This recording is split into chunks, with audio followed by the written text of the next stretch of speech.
Hey guys, Alex here with this month's, podcast.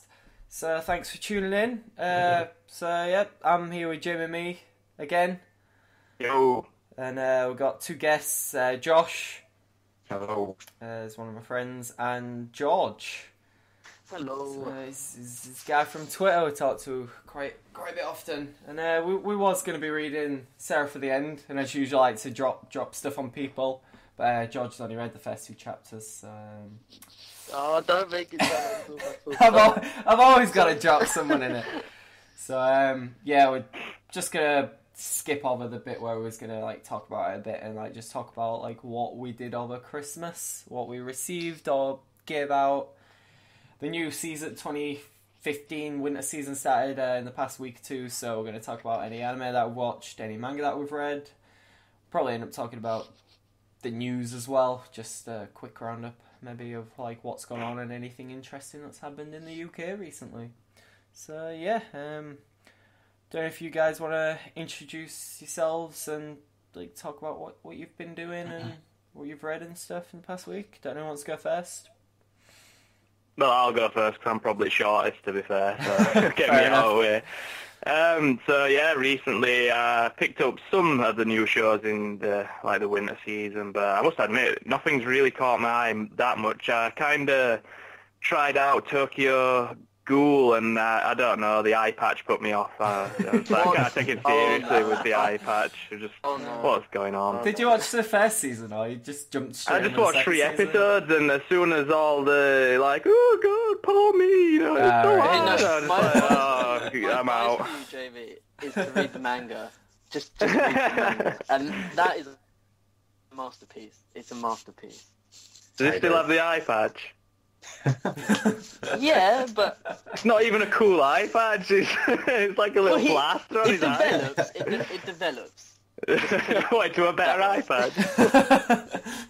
It's not if you can click on that link, that's just some fan art of a guy that I follow on Tumblr, or a girl. I don't know if it's a guy or a girl who draws it, but that's his. He ends up getting a gimp mask. Oh, brilliant! It sounds much better.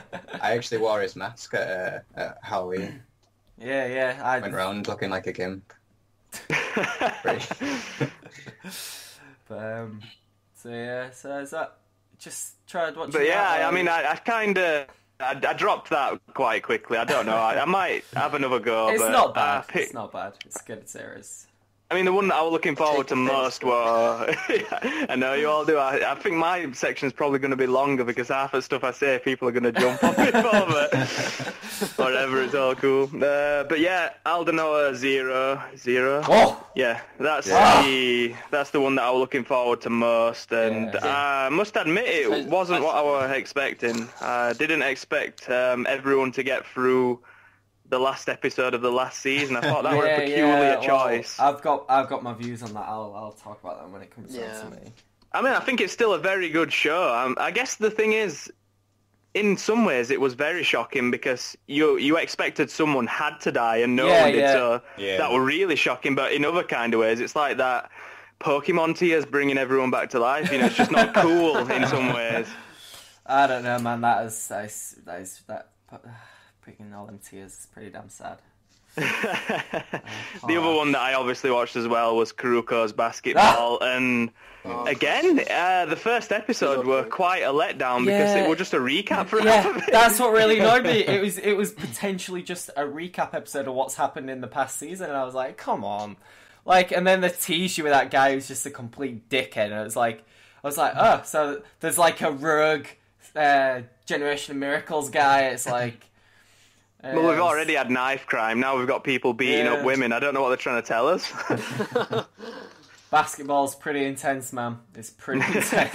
That's the impression that you get. In Japan, nobody wants to play sports in Japan because it's so violent outside of the game. Yeah. And everyone's got magical powers, so you kind of feel like you're at a disadvantage. Yeah. Totally agree with that. But manga-wise, I guess I've obviously been reading Seraph of the End, which is it's pretty good for a shonen title. Yeah. Is it Great Charleston that we talked quite a lot on Twitter? ever since he called me out on looking a bit further afield for manga, I've been trying out loads of different stuff. One of the best mangas that I actually read recently was something called Real, about basketball again, but it's about wheelchair basketball. Oh, right. It's by the guy who did Slam Dunk. Oh, yeah, I haven't read Slam Dunk, but yeah, it's actually it is supposed to be a really good title, isn't it, Slam Dunk? So what you kind of have to imagine is the main character is like a C-level or maybe even a D-level villain in a high school in Bleach. Totally someone who would basically get flicked and fly out of a window in normal anime. And he's kind of been given this really dramatic storyline where, by being a bit of a thuggish character, he took a girl for a ride on the back of a motorcycle, crashed it. She's crippled, he's all right, and now he feels obligated to try and do something with his life and look after her, but she hates his guts, and, well, she don't really seem like that, but her family just they treat him really badly, obviously, and it's just, it were really gripping stuff, and I mean... It sounds really interesting. Quite upsetting in many ways, and I don't usually get upset at things. So the Real's really good, no pun intended. But trying to think of the other like manga that I've been reading. I mean, All Rounder Maguru was another one that I'm really passionate about because I love grappling, and it plays such a predominant part in the series, and it's actually really well written. The guy's other work, Eden Endless Waltz, I think it is. Right. Possibly. It seems to write really in-depth storylines, and it's weird that a guy can go from like sci-fi and like end-of-the-world apocalypse type stuff to a kid growing up wanting to be a mixed martial artist, and they have the same kind of depth. Yeah, it's like like I found it really interesting when it was like you had Death Note. And then all of a sudden, the two guys who like wrote and drew that was like, yeah, we're gonna write Bakuman, which is like completely different. Do you know what I mean? It's like you're going from an anime where it's about some guy writing a book and Shinigami and like people dying and things like that. Like kind of like it's like fantasy, kind of like horror, I guess. To like to doing like an everyday school life about two guys who want to become manga artists. It's quite like interesting the way that it goes, like, and they still managed to keep it really intriguing. Like Bakuman is probably one of my favorite like titles, like because the anime and manga are both really good. I think there were a lot of digs in, weren't there, at how they've come up through the system and things like that. It were kind of like their love/hate letter to manga in general. Yeah. It's a series that I definitely need to check out, and I'm ashamed that I haven't checked it out already. Yeah, it's definitely on my to watch list or to read. If you're going to watch the anime, don't buy the Kazi version. It's been slammed. The subtitles are half French apparently or something. Really? Yeah, really bad. That's what I heard anyway. There's like an entire post on a forum somewhere dedicated to it, like mistakes of Kazi, and that's like the top culprit. Yeah, well, I know people are kicking off about the Moaru Penguin Drum release that they brought out, because that anime is a little bit... If you ever watch Nisa Monogatari or anything like that, like it jutters around a bit to like different signs and like different angles and stuff like that, and like a big thing in Moaru Penguin Drum is like, because it's like a psychological kind of anime kind of thing. And there's signs all over the place which it just cuts to every now and then, and even though they don't really have much to do with the story and kind of thing, but they do, like, they'll represent words which the characters are like feeling and things like that, and they haven't like translated any of the signs, so it'll just cut to a sign and there'll be no subtitles telling you what it is or anything like that. And it's apparently they made a pretty big cock up on that release as well.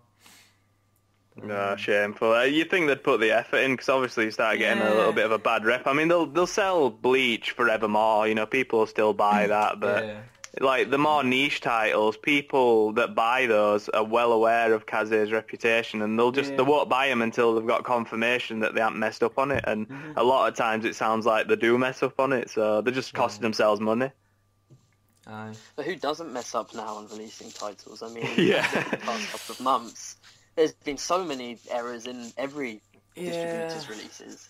It's ridiculous. It is annoying, because it's like, I like, I think we rambled on about it a bit last time, like, Anime Limited, like, they're doing a pretty decent job, but at the same time, they're going about stuff, like, the wrong way. It's like, they're bringing out these really awesome titles, and then it might not necessarily be their mistake, like the whole thing with the Gurren Lagann thing. Like, that was down to the people who were creating the packaging, but it's like, it's for such a big release that people are really looking forward to. You can't afford to mess up. Even like with the Cowboy Bebop and the Kill la Kill, like there was like 4 seconds where the audio like didn't sync up properly. And in the Kill la Kill one, they have no intention of like going to them people who have bought the title. Oh yeah, we'll like replace the discs for you. It's annoying because you're paying like 40 to £50 for this like Blu-ray collector's edition release, and it's not complete, if you know what I mean. Yeah. There's still something Well, isn't wrong that with it. the argument that if you're paying a premium for something, shouldn't they take extra care in making sure that they're delivering a premium product, you know? And if it were a normal business, would you get that many chances? I mean, when I mess up in my line of work, in anything I've ever done, I don't get afforded the same kind of like leniency that like an anime company does, so they should count themselves very lucky that people don't kick off more. I feel like because it's still a niche market, like, they can get away with it because there's not as many people kicking off as if it was anything else. Like, if friggin' Guardians of the Galaxy came out and, like, all of a sudden it just, every single Blu-ray or DVD just, like, went to black for 10 seconds whilst, like, audio was still running, that would kick up a right storm. Do you know what I mean? It's a bit of a kick in the teeth for us fans who, like, really, like, I mean, totally support, like, the whole, like, buying it because like it supports the companies and then the industry in general, and when they kind of screw up, it's kind of like, well, is it worth buying it until I know that it's like a decent release? Well, I think in an ideal world that bad companies would like suffer by having to go out of business if they make too many mistakes. That's the way it works. I mean, I really like Anime Limited. I mean, I know obviously they've had their mistakes and their errors, but I like what they're trying to do. A premium release, whereas if you look at manga, all of their releases are just your average Blu-ray release. There's nothing that feels premium about it, and you are still paying quite an expensive price for what you're getting. Well, it's like I said to Jamie, like the collector's edition of Kill la Kill in America came with like a little metal keyring of the scissor blade, and it came with like loads of little postcards and stuff like that. And then even the Attack on Titan one over in America, it's like that got collector's edition, like, and it had like a keyring, had like a patch in it, and like for the Cervicorps and stuff like that. It's just like we end up paying the same price, if not more, than America, and they're getting the collector's edition with like loads of cool stuff in it. I mean, I know a lot of it is down to the fact that it's harder to license stuff over here, but surely, like, if we're paying that price anyway, we should get some little extras with it. There's always an excuse though with these companies. I mean, it's never their fault either. Every problem that's ever happened to any anime company, you know, it's always been someone else's problem, and that's business in general. You know, that's what people do in every line of business. If they can make a lot of money and not give you the same amount of things, they'll take the opportunity to do that most times. Aye. Well, so is that, since we've gone off on a bit of a tangent, is that all that you've... Who would have thought that my turn had turned into arguing and stuff? Of course it was going to happen. I've read a lot of like comics, so I've not read too much manga, but that's something I'm eager to encourage people to do as well, to check out different mediums, like check out American comics and British comics. I keep looking into Saga every time I go into Waterstones, because that's supposed to be a really good title, isn't it? Yeah, it is. It is really well. Like the story's really good. The artwork's fantastic. Fiona Staples is she's awesome. I mean, one of the other like titles that I've read recently that's really good is a title called Low, and it's about humanity's underwater now because the surface isn't sustainable, which, you know, it's this kind of thing happens a lot where you've got this idea that, you know, humans can't live properly anymore, what will we do? But with this, it's about a family, and the storyline's more or less about the mum being the main character for a change. Alright. So it's quite interesting to see someone who's a bit older and wiser, and like seeing her trying to look after a family in a hostile environment that thinks they're going to die, and she's the only one who believes they can get to the surface. So that's a pretty good title if you ever fancy dipping your toes in the comic book world. But yeah, I mean that's pretty much it for me. So if someone else wants to have a turn, do you want to go next, Josh? I don't know, man. I've not really done much at all. And that were a brilliant go. And on to the next person. Of the new releases and stuff, I didn't really watch much. I watched Death Parade because. Oh, I really liked that. But wasn't it? It was on the Young Animator Training Project, right? And it was picked up. I remember watching something similar, and then. Yeah, I heard about that. I think there was a OVA or something like that. Yeah. And then they developed it into a full show, I think. Yeah, and so one of my followers, I think her name's Gianni, she were telling me about Death Parade, and they weren't over before it. She suggests watching that first, actually, because it's better than the first episode, apparently. I guess look into that then and watch it. I guess I haven't watched that one. So I really enjoyed it, but I thought it was really good. Opening really doesn't suit the show. Like you watch the opening and you're like, oh, this wasn't what I was expecting. Then it gets into the episode and you're like, what? Like, yeah, it's really good though. Yeah, it's really serious, and then the opening is just all the characters dancing and stuff. But I thought it was really good. That's definitely one you should check out if you haven't. Other than that, there's nothing really I watched. I watched Absolute Duo. That I don't really know what to say about that. Action, ecchi, fantasy, harem, romance, school, supernatural. That's all you need to know. They're the tags for it. It's other than that, it's just things from the previous series like Nanatsu no Taizai and Tokyo Ghoul started again. Yeah. Which I haven't watched today's episodes. So. I haven't watched today's, but I think I told you last week that I wasn't happy with the ending of the first episode. Yeah, you did, yeah. So you've read the manga as well, haven't you? So yeah. I'll but yeah. be watching the new episode for Tokyo Ghoul as soon as we finish this. Yeah, I'm probably. I'm gonna get some pizza and order some pizza and then probably watch it as So I've got that on, but yeah. You've got too much money. Well, we've got nothing in the house to eat, so I was like, pizza, and we'll go do food shopping tomorrow. It's like, yeah, sounds like a plan. I haven't read much either. I read Seraph of the End up to what you told me to. I really enjoyed that. I caught up. Well, I've started to catch up on Assassination Classroom. Another good title. So you also told me to catch up on that. That's good. Also, I left Blood Lad and World Trigger for a while, so I've just recently got up to the latest. World Trigger's really good, yeah. That title. Now they crapped all over it for the anime, though, apparently. I watched the first episode and I couldn't bring myself to watch anymore.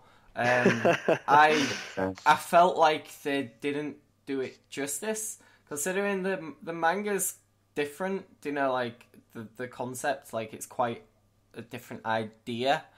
And every time I read it, that's definitely one of the titles that I look forward to every week in Jump, and it didn't suit it. I don't know. I feel like maybe it was a bit too soon to give it an anime. That's usually the case, though, isn't it? The desperation to get the anime money out of the way. Yeah. We can remake it later. Yeah, they probably will do. Yes. Do you want to go next, George, or do you want me to? I'll go. So from last season, that's the shows that are carrying on to this season. I've been watching Parasite and Shirobako, which I really enjoy. I think it's really good. I don't think I've watched any of that. It's I mean, the tags like on Hummingbird say it's a comedy, but it's kind of a slice of life as well. Like it follows this group of girls who had an anime club in high school, and then it shows them trying to work in the industry now. Oh, right. And it's really interesting. Like it kind of shows you how an anime is made. Like the first 13 episodes follow them making an anime, basically. All right. And it's a really nice show. think it's been under the radar a bit, but it's definitely really good. I think you should check it out. Anyone should check it out if they're interested in kind of looking at anime studios and what it's like to work in the industry, really. It's really good. And obviously from this season, I'm watching Tokyo Ghoul, Rute. I really like the first episode. I'm interested to see where it's going to go. Obviously, it's not following the manga now. So is it actually not following the manga? I don't think it is. No, it's not. It's completely going on its own route now. Because like I really enjoyed. I'm looking forward to. I mean, it's not going to be a total disaster because Ishida, who wrote the manga, is writing the anime. Well, he wrote the anime. Alright. So you can expect that it's going to be better than your average anime show.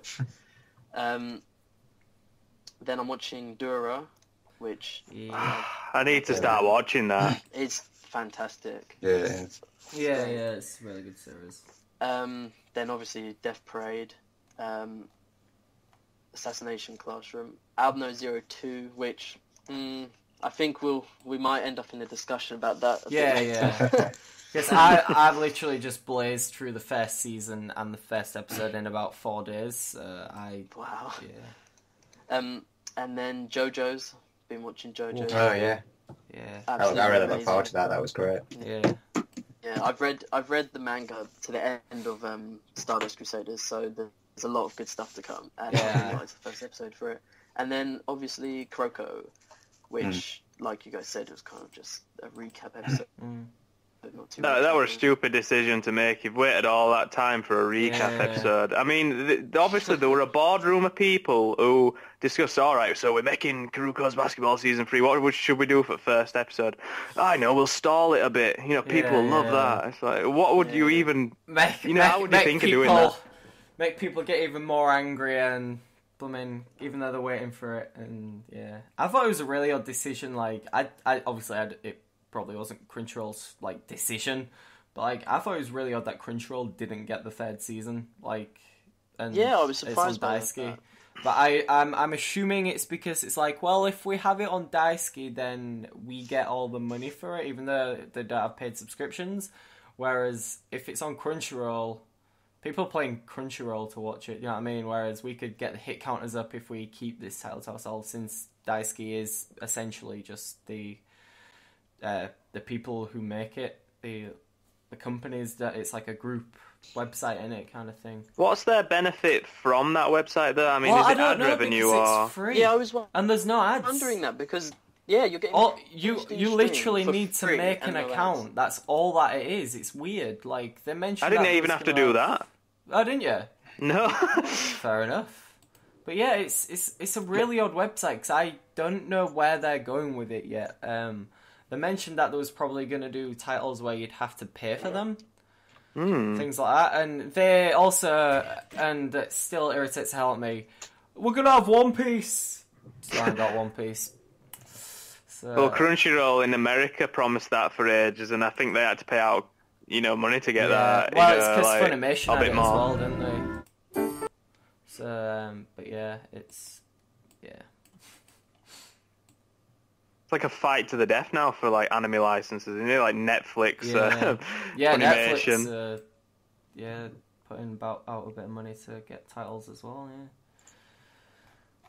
But yeah, that's all I've been watching from fair enough. This season so far. Anyway, I might pick up a few others, but and I haven't really read anything the past 2 weeks really. So yeah. Well, I've read. I always keep on track with Fairy Tail, the manga of that, because that's pretty interesting, and the anime is turning into another Naruto, One Piece, Bleach kind of thing, where they're just throwing fillers in now everywhere. Even though they had like a year break, they're back to throwing fillers in, and it's kind of like, come on, guys, like.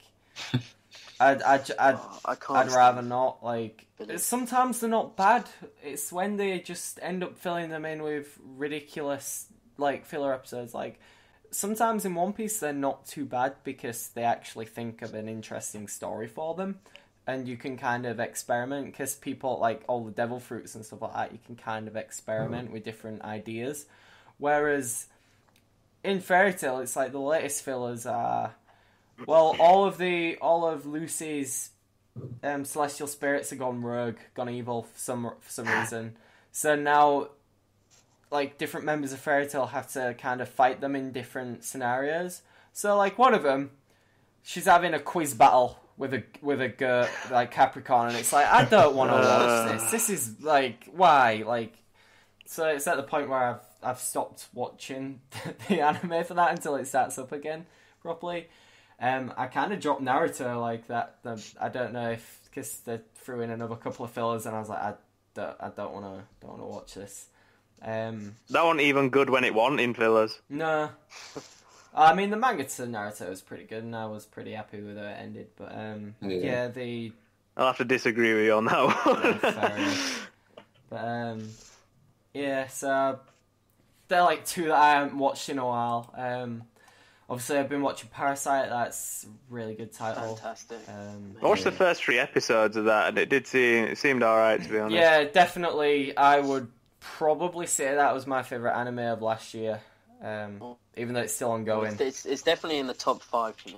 Definitely in the top 5. I really enjoyed that. Well, I don't know, because I really like Kuroko no Basket, and season 2 of that came out last year, so it'd probably be between that and Parasite, I guess. I mean, there was Kill la Kill as well. I mean, obviously that started in 2013. Yeah, I'd class that as 2013. Finished in 14. It's weird when it crosses over into 2 seasons like Yeah. that, because you can't really put a pin on it. So like Log Horizon, that's the 2nd season of that's ongoing. JoJo's Bizarre Adventure, Isn't that just basically Sword Art's Online Light? Kind of, but they actually it's probably a little. I would say it's probably better than Sword Art Online. Apparently, didn't it start off as a novel online on a forum? Yeah, and it was just like a little novel, and the guy it got popular, and then now the guy asks people for like, what would you like to see next? Because it rather than Sword Art Online, Sword Art Online's got drama in it.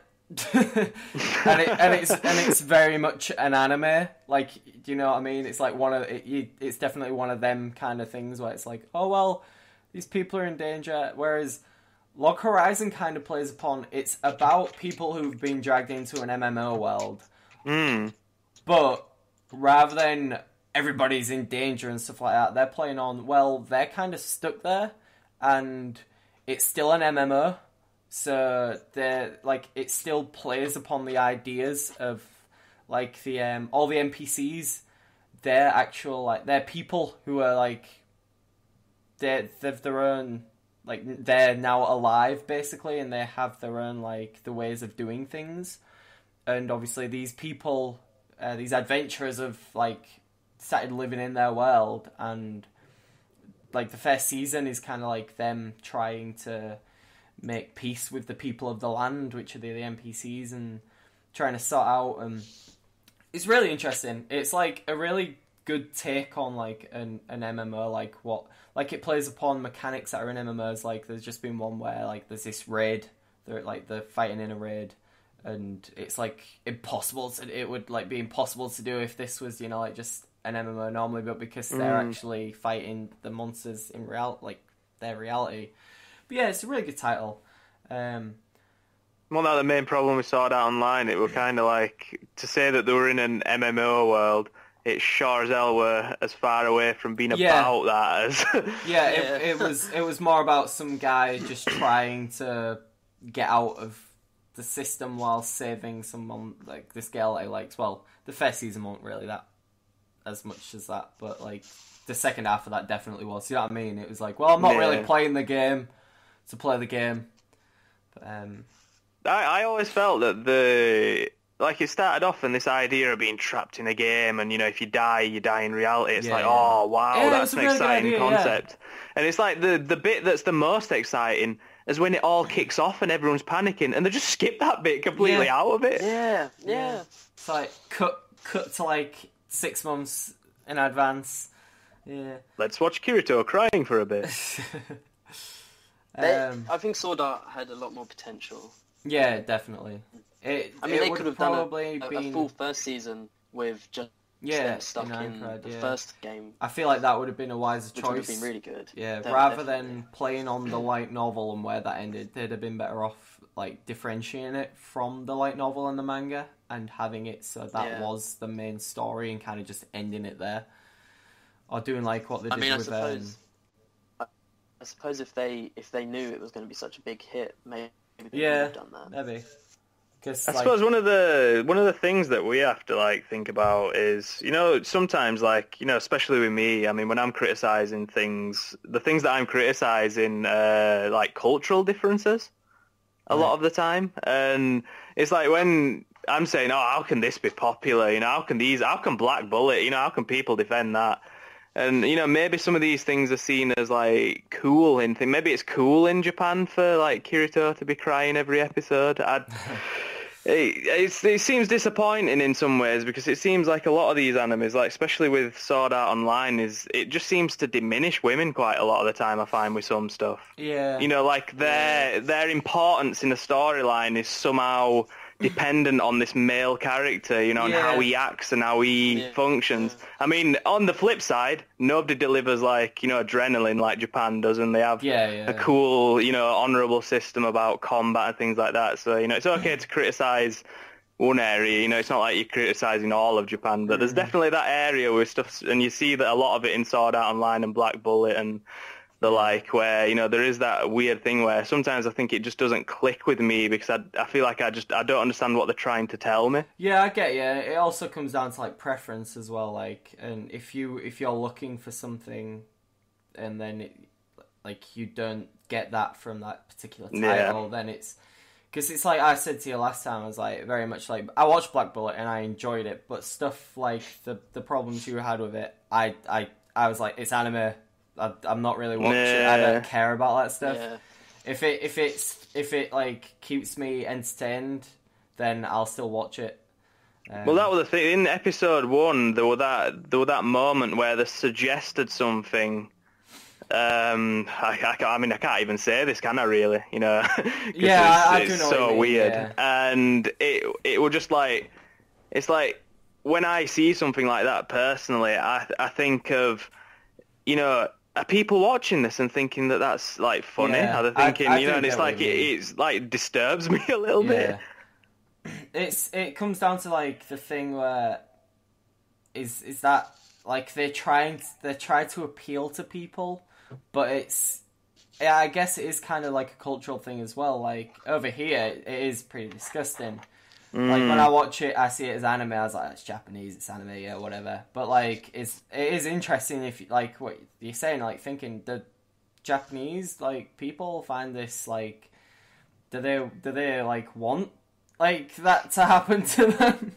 Well, I know, and it's just it does make you wonder how. That's the other thing. And this is probably a really interesting like discussion point, especially recently with what's happened with the, you know, attacks in France. Yeah. Like, some people call for, you know, censorship in these kind of situations. Like, I mean, it would be very easy to say, oh, yeah, you know, look at this inappropriate, you know, action towards a young female. You should censor that. And it's the same with the images depicting Muhammad. You know, people will easily say, we should censor that. But the problem is, though, where do you draw the line? It's your freedom of speech. Exactly. So it's a very tricky situation where, you know, censorship's such a complicated thing, and like, does it come down to the idea that maybe if I don't like it, should I just move on? You know, and should people be allowed to react to things, you know, and make their own mind up? I think that could possibly be the best course of action with these kind of situations. I also watched Testament of Sister New Devil. That was a series that I'm probably going to drop after the next episode. That's just your typical, oh, this girl's a demon lord and the guy turns out to be a hero, and it's like they're living in a household in Japan, and it's typical. Like, I feel like I've seen it before in High School DxD. But then I was going to watch Cute High F Defense Club Love. I haven't got around to watching the first episode of that yet, but I'd be curious to see what that's like. I watched Durarara. That's really good. Yeah, I love that. World break area of curse for Holy Swordsman. That seems interesting. It's like about people. Have any of you guys watched Nobunagan? Oh yeah. Oh, is it the one where they remember their past lives? Yeah. They remember their past lives and like they can use like the abilities of the past lives and stuff like that. And it's basically like the main character keeps having these dreams of this girl, and like he's like this great hero or something like that in his past life, and they go to school, and I don't know, the first episode very much feels like it jumps around a little bit too much, so you can't tell what's happening a little bit in the first 15 minutes, and then obviously there's the school like this guy who's already quite more stronger than all the other people at the school, like in his year, and he takes the mick out of this girl who turns out to be his sister from the past life, and he all of a sudden awakens his abilities and he seems like he's a boss or something like that. It's really weird. I don't know, it feels like the first episode starts off in the future of the series, and then it goes back to the guy's past life and then back into like now, so it's kind of confusing. But I'll probably watch that for another couple of episodes, and if it's a bit crap, I'll probably drop it. Do you guys use the free episode rule? I tend to. Well, usually I watch the first 2 or 3 episodes, and if I don't like it, I end up just dropping it without realising it. I can be very judgmental, so sometimes it's just 1 episode and I'm done. Yeah, I mean, if something's like horrifically bad, yeah. Sometimes you can tell it's going to be bad. It's like, whereas I watched the first episode of Alden Zero a long time ago, and I thought it was interesting, but because I didn't watch the other episodes like straight after it, it kind of just didn't grab me. And then obviously, Josh said to me, "No, you need to watch it. It's a really good title." And then I mentioned it a while back on Twitter, and you said Jamie, like, "I know you should watch it. It's pretty good." So I ended up watching it, and I really like that title. But I guess we'll probably talk about it because a bit later on. I also watched Assassination Classroom. That was interesting. I thought some of the voice acting was going to be a little bit different. I don't know. I felt like I forgot the main character's name. I always do this. I'm terrible with names. Is it Nagisa? Nagisa. I felt like he was probably going to have like that's very much so like a woman doing his voice, and I thought it might be a little bit more manlier than it actually is. But I guess he is supposed to come across as like this kind of like this female-ish looking character. I watched Tokyo Ghoul. You're not going to never let that go, are you? The joke about Tokyo Ghoul. I can feel it. You all resent the fact that I've made fun of your favourite eye patch anime. I don't know. I love that series so much. It is my favourite series. The anime, maybe not, but the manga, absolutely love it. I want to watch Kofuku Graffiti. That seems interesting. Oh yeah, that's on my plan to watch list. And is that the one by Wit, or is it another one? No, that's Rolling Girls. I want to watch that. Rolling Girls, yeah. I need to check out the first episodes for those two. Watching JoJo's Bizarre Adventure, that's pretty good. I'm going to be watching Alden Zero Season 2, Coconut Basket Season 3, obviously. And I think that's actually about it. There was only really about 4 or 5 series that I was really that bothered about watching, and that's mainly just because they're sequels. and Assassination Classroom, I've read a lot of the manga of that, so that was like, I want to see what the anime is like. So far, it seems like it's going to be a pretty good rendition of it. But that's kind of what I'm looking forward to. In terms of manga, I guess I reread up to chapter 7, because that's where the second volume goes up to. I read Jump, and that's probably about it. Other than Fairy Tail, like I said, and UQ Holder. That's not in Jump, is it? They did the like, here's what this title is like, but it's just a teaser. It's not actually going to be in Jump every week. So Oh, is that? I think I read a page of that. You mean the most recent thing? I must admit, I clicked off of it as soon as it were. How far could you go? I could kick a dog to death. I'm like, what? Oh no, that's not that. No, that's literally a one-shot thing. That's really weird. That she ends up killing the guy in that. I don't know. It's weird. It's only it. That's only like 20 pages though as well. That creeped me out when I read that. I was like, that's in Jump. What? Why is that? That's only a one-shot as well. That wasn't even like a proper series.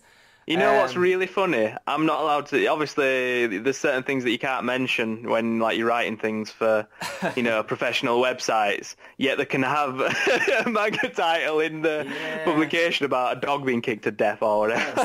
That's really weird. Yeah, she ends up stabbing him in the head with a shovel or something. But yeah, no, UQ Holder. That was like, when they did the same with Shogeki no Soma, like they did like the first two chapters of that. They did that quite a while back now, a good couple months ago, and that was one that really interested me, so I read that. Did Hi-Fi Cluster turn out to be any good? Is it Hi-Fi Cluster? Yeah, it's alright. It's interesting. I feel like it's definitely one of them titles where it's probably not going to be a long title. It's probably going to end pretty soon. But it feels like it's more of a short story kind of thing, and that if they go any further than that, it's kind of just like going to be a bit too much. I also read the latest chapter of Attack on Titan. I actually read that as well, so I forgot one there. Have you are you up to date with it now? Like, or are you where the volumes of manga are at over here? Yeah, I've read the latest chapter. It's losing its impact quickly, I think. Yeah. Yes, it's unfortunate, really, because that desperation from watching the anime and reading the manga in those first volumes, it just seems like now it's kind of it doesn't have the same impact. It's because the Titans just don't feel like they're there. No, yeah, I totally agree. En masse. I don't feel like they're surrounded by him, and any minute that someone could jump out, I think it feels planned now. I think it doesn't help. I totally understand where the guy's going with it, and I feel like he kind of has to explain what's going on. But I don't know. I feel like if they ended up... Because there's quite a lot of spin-offs at the minute, isn't there, of it as well? Like backstory, sequel stuff, and then other things. I feel like this political stuff should have probably been in a side story.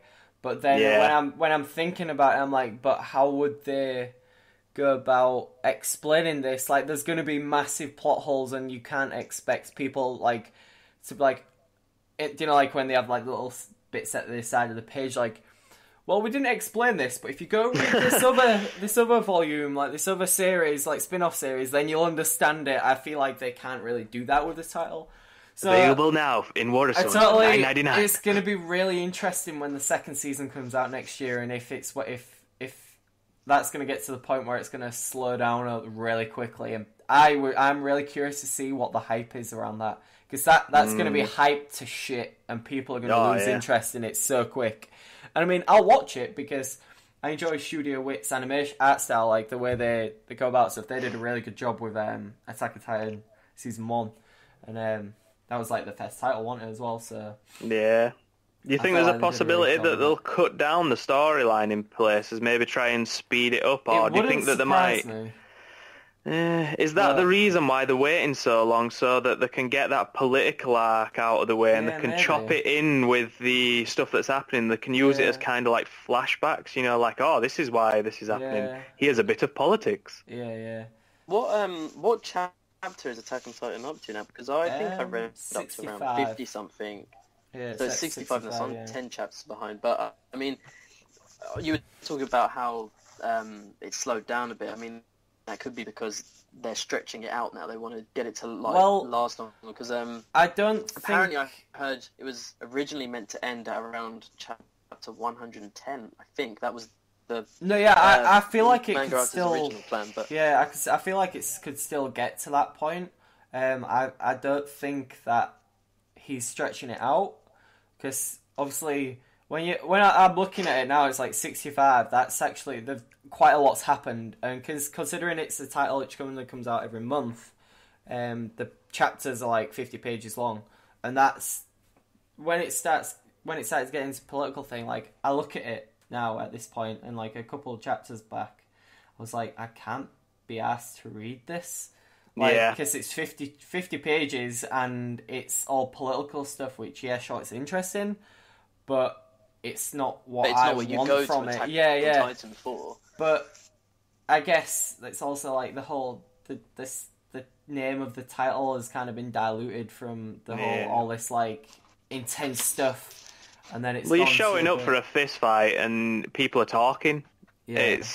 It's kind of like you expect more. I think that maybe possibly when it became really popular and it started getting criticism, because a lot of people did criticise the lack of character development, I think maybe he felt the need to go into it to such a level that he's made his own storyline far more complicated than it needed to be. And he suffered greatly for it, because it just doesn't seem the same.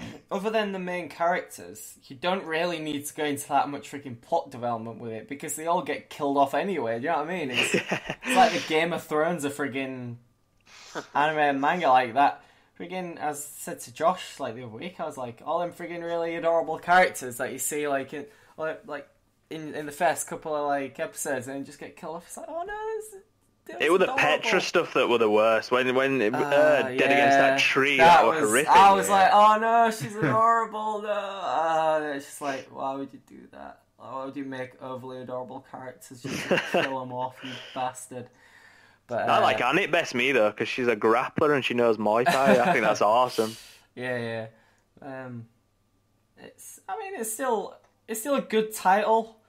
I'm not saying that it won't pick up again, because I really do think it will, but it's just the in-between bits which are kind of like a bit slow for the like that you want from that title. But yeah, I think that's about it. That's what I've been reading and watching. There's that many spin-offs for it now as well. That's like a core problem. It's turned into a full-on franchise. Well, have you read any of the spin-offs?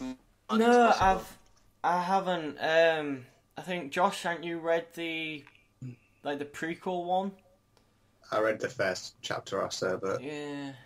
I mean, I've read Before the Fall, and it can be interesting in places, but they don't seem to affect anything. Like, I know No Regrets is, I think, about Levi's like backstory.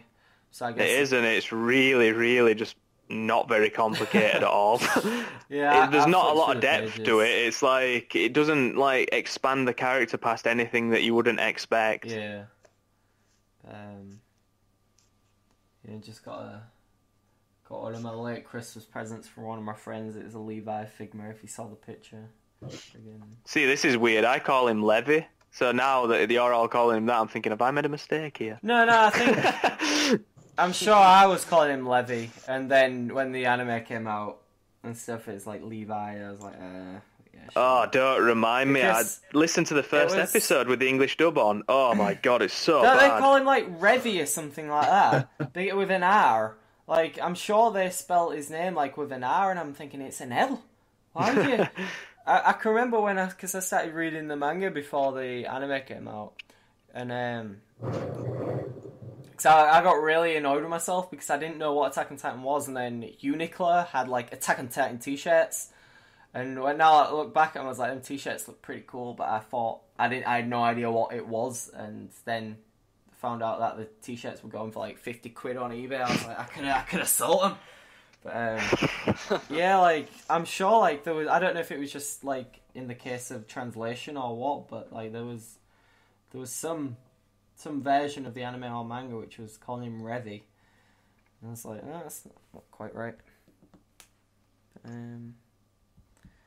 Yeah, I guess that's probably about it, isn't it? Do you want to get onto a bit of discussion then about some of the titles which have come out? Yeah, can do. Yeah. Don't know if you want to start with Aldno Zero. probably a good one. We'll probably talk about that that moment in the last episode and how it played out in the latest one. Well, like, I was watching it and I was explaining it to my friend Ben, and he is really annoying with anime because I try to recommend stuff which I know he will like, and it's really annoying to try and get him to watch, like, decent titles. It's like, the amount of times I was like, oh, you should watch... I'm not saying, like, One Piece is a good series, but, like... You are! You love it. Well, I said this before. The anime is dull now, and I mainly read the manga with having One Piece on in the background when I'm editing videos, because I don't really need to pay attention to it that much. I mean, I'm catching up on One Piece now, and I've just decided to just read the manga. Yeah, the anime drags on too. It drags on so much. I notice it a lot more now with the newer episodes, especially since I've read the manga. But, like, the episodes to that, it's like, Jesus Christ. It's like in one of the more recent ones, they're fighting in an arena thing, and one of the, like, bad guy characters comes out on stage. And in the manga, it just comes out on stage, and it's like, right, start fighting. But in the manga, he comes like into the arena and he's singing for 3 minutes. And I'm like, why the hell is he singing? Why are you trying? Like, you're dragging this out way too much. And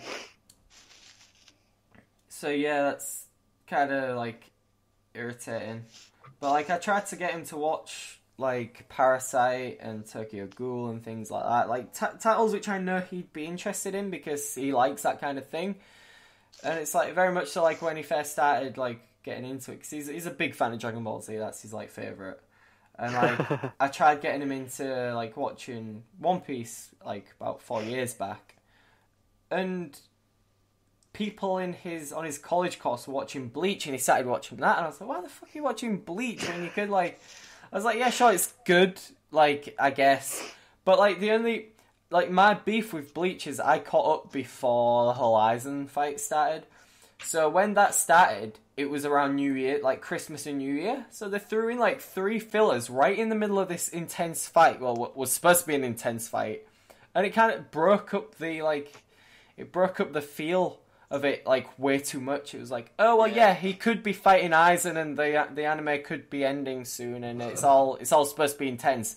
But no, here's a New Year filler, which nobody cares about. It's all like the people in the. I mean, I love Bleach, but the anime is completely ruined. I don't know. I've got the amount of filler, and the filler was so bad. It was awful, and there was so much of it. I think I was looking at like a list that tells you how much percentage of an anime is filler, and I think Bleach was like 45% filler. It's like ridiculous. I'm kind of looking forward to. I hope that when the anime starts up again, it's after, because it probably will do.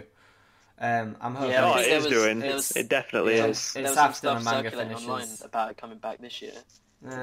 I feel like it should wait until after the manga's finished, otherwise there's going to be fillers, and that's going to really piss me off. I think there's enough content for it to probably start, say, in the summer season, and then just keep going without any filler, because apparently it's going to end this year anyway, and if Bleach does end this year, the manga, then the anime will, it'll be fine. It's very much, it feels like it's coming to a close, but then I'm thinking, they haven't shown Ichigo do anything in that long. Is he seriously just going to leave it to the final battle, and then it's going to be like, yeah, Ichigo killed the main bad guy, everything's fine. Oh, it's also a friggin',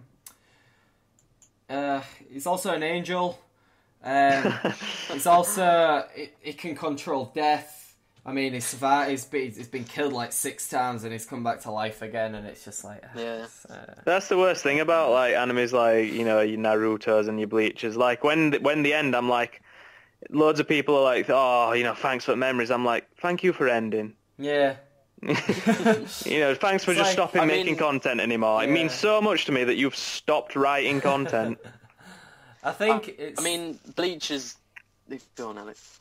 No, it's alright. Alright, well, I mean, Bleach to me is kind of like... it was my first anime manga. I must have started watching it and reading it around 4 or 5 years ago now. And it's obviously nowhere near the best thing ever made, but I just love watching it or reading it now. Yeah. And I think because obviously it's the first one you start with, so I will be sad when it ends. And even when the anime was finished airing, it was upsetting. I was upset because it's you cried a bit, didn't you? I did. I did shed a tear. But it's something you watch every week, and which I've done for the past few years, and then it ends, and I don't know. It's upsetting. I don't know if series I really do love. Like, because I watched Naruto was kind of the thing that got me into watching it, and like I prefer One Piece, but then it came to a point with One Piece where I was like I don't know if it's maybe because I don't have as much time on my hands anymore, but like I would rather read the manga because it's concise. It fills in it goes into the detail that you'd want from the anime, but in a short space and with none of the bullshit. Really. So it's like it gets to a point like now where last season I didn't watch as much anime as like I used to. I used to be able to have nearly all the titles in the season on the go, and I can't do that anymore because of like work and everything like that. So I think that's maybe why with the One Piece anime, like it started to really irritate me, like the whole filler, like filling out the episodes to try and make them last. But yeah, that was the best news about Seraph of the Ends anime, when it's like it will be in 2 separate seasons, and we're not going to put filler in the middle. And that's an actual marketing pitch now, though. Yeah. It's like that's been produced by Studio Wit as well, so I'm really looking forward to that. I'm really interested to see whether. When does it air? Next season, April. Oh, so, really? Yeah. So that'll be. I definitely think that's one to watch. Yeah, definitely. With Aldno Zero, like the first episode of that, it didn't really hook me, and then I started watching the second episode. And I was like, all right, this is quite interesting, and then friggin' the main character in that's such a boss. Friggin' just the way when I was explaining it, we've got different opinions there. When I was explaining it to my friend, I was like the main character kind of like stands back and he's like, hang on a minute. Like, yeah, sure, he comes across as like an emotionless prick, but like, I enjoy it when like they think of ways to like defeat people like logically. It's like the first guy who fights, it's the guy who has the force field around him. And it's like, well, hang on a minute. How can we beat this guy? Like logically, like how is he? Rather than it just be like, oh well, we shot him and everyone's dead because we can't figure out like surely there's a weakness, but we're just gonna keep. It's like when you get all the other people in the mechs and the cataphracts just shooting at him, and it's still not happening. It's still not working. So even more people shoot at him. It's like, no, you wouldn't. If there's something coming at you and it's no matter how many bullets like you put into it, nothing's happening, then surely that's not going to work still. But I enjoyed the fact it was like every single like night that came down, like using the Aldno drives, like in the cool ass mechs, it was like how each one of them has a weakness. How do we exploit this weakness? So I think that's the thing that I really enjoyed about it. I mean, it was good how they did that, but I think they took too long explaining how they did it. Yeah, maybe the first one. Yeah. I agree with that. That really did get on my nerves a bit. How they did drag that part out. I mean, we're watching it. You can see what they're doing. They don't need to spend so long explaining each time. I mean, overall, I liked the first season. It wasn't the best, but it wasn't the worst. It was just I thought it was okay. It was good. Yeah. But Aldno 02, the first episode. I mean, I don't know if you guys want to start talking about that first, but I don't know. I didn't like it. I didn't really like it. I don't know. Like I'm very much glad that I only just caught up with it so I could watch the first episode straight after, because I feel like I'd be like, oh, so they're all dead, so where the hell's the second episode gonna say? Slane's a fucking douchebag. I don't like him anymore. Like, what a bastard. Like, I totally don't... I don't see where that character's going. Like, it was like, oh, well, yeah, I want to save the princess, but then all of a sudden he's sympathizing with the guy who tried to kill her.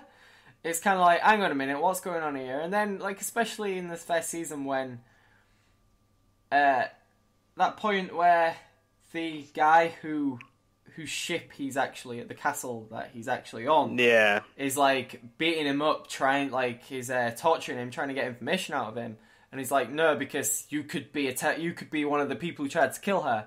And then when, like, he realizes, like this, like the Martian, the Vez guy is like, no, you're trying to protect her, like, I'm so sorry, you know what I mean? And then it's like, everything's fine and dandy, and then the douchebag comes in, kills him, and then all of a sudden, Slane's like,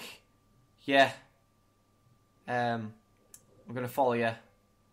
Isn't it kind of like the message they're trying to send, but not very well, is a lot of us ignore the bad sides of us cultures. Yeah. And, like, we criticise others, like, much more, like, I mean, take, for example, I mean, the perfect thing is that, I mean, a lot of people, like myself, we go heavy on, like, Japan for some of the more shady elements and things like that.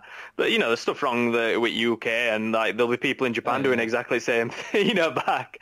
Yeah. But I think the level, what you're talking about, that they went to with it, it's kind of hard to see how you could be so all right, you know, with someone who's been like that with you. It's just like, all the way through it, it was like, you feel like he was trying to be a good guy.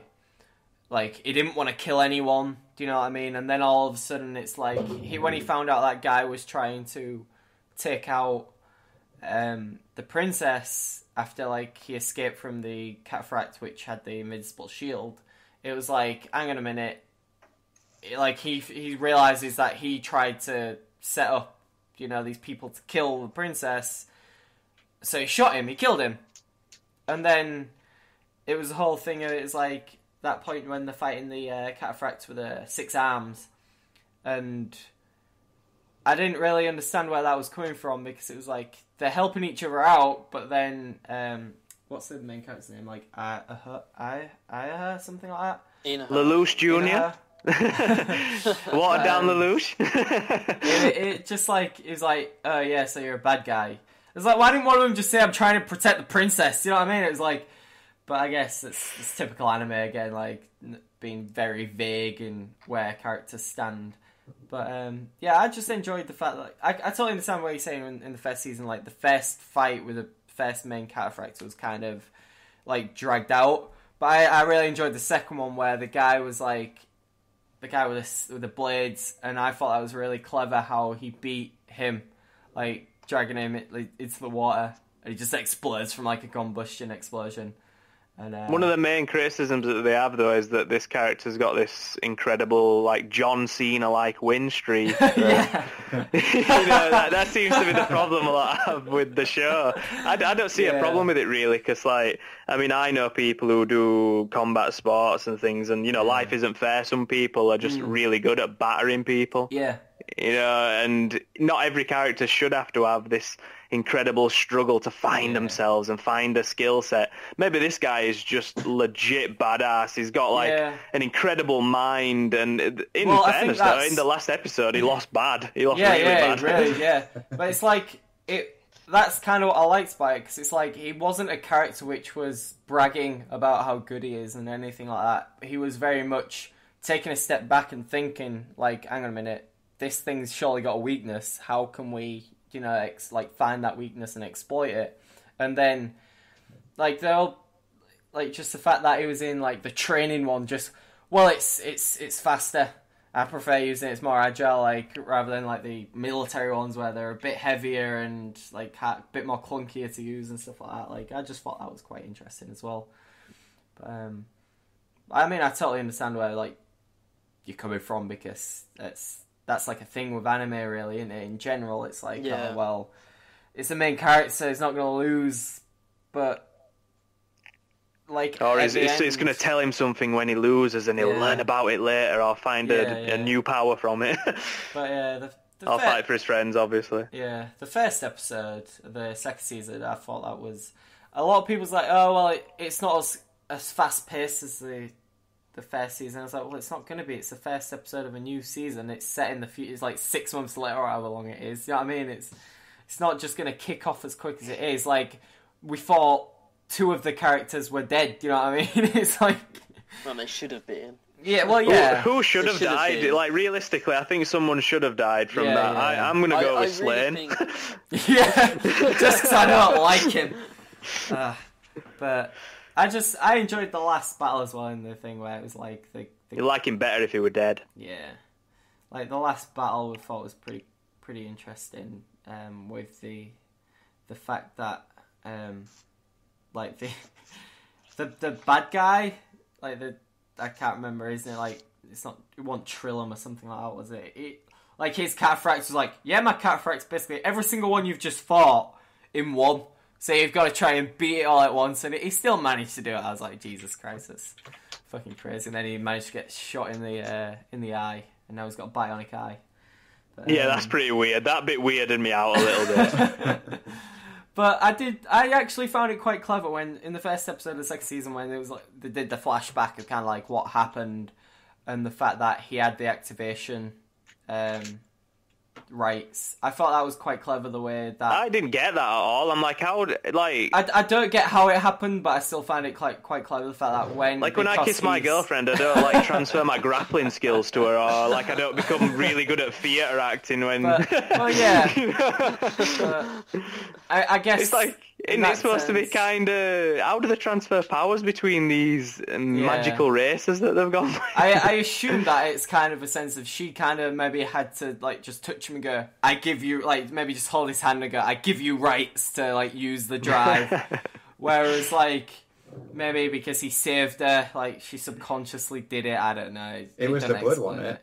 Yeah, maybe, yeah. Well, and the blood went into his mouth. Oh, that's lovely. Then... Because he's got the blood of the royal line inside of him, technically. I think that's what it was getting at. Oh, right, yeah, the blood splatter, yeah. It makes more sense. That actually makes a bit more sense, yeah. As he activates it, it flashes back to the bit where she's kissing him and there's blood trickling out of their mouth. So maybe whatever you're into. Fair enough. Surely shouldn't he have died from, like, blood poisoning or something like that?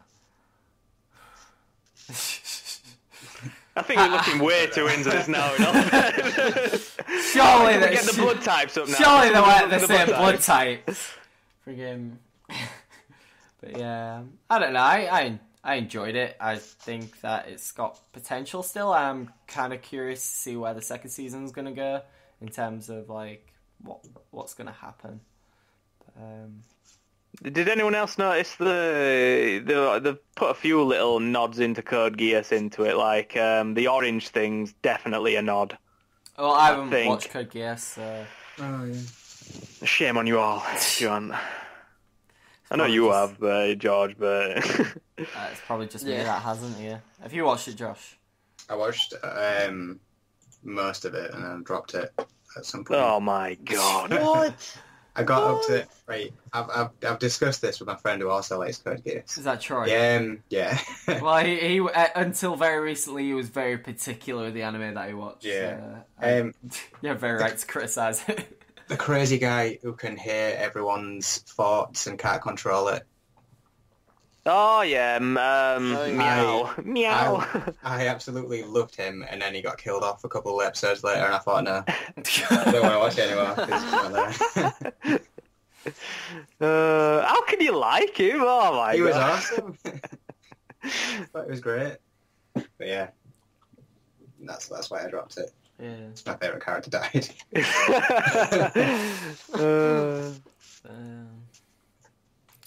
Yeah, so I guess I don't really know. We kind of talked about Kuroko no Basuke, like, because that was just a filler episode, so we can't really. No, it was terrible. Really it was really bad. Don't know, like Durarara was good. That kind of just set up the scene a little bit for the new season, like it was mainly just a set up. Yeah. Episode really.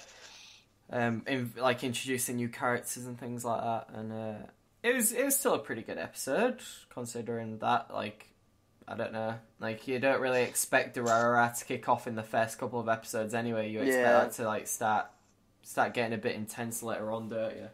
I nearly dropped the original at one point. Yeah. Like, honestly, I did it. Like, there were a bit where it was kind of like, it kind of changed its theme a little bit halfway through. Yeah, I think I know what you mean, yeah.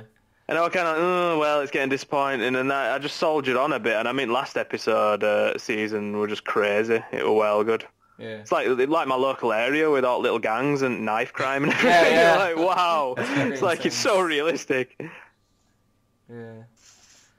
Yeah, I think that's what I enjoyed about it. Even though there was still, like, the supernatural aspects to it, like, it still, like, had, like, the aspects of, well, yeah, there's still, like, knife crime and shit like that happening. Like, it's not just the supernatural, which is the problem.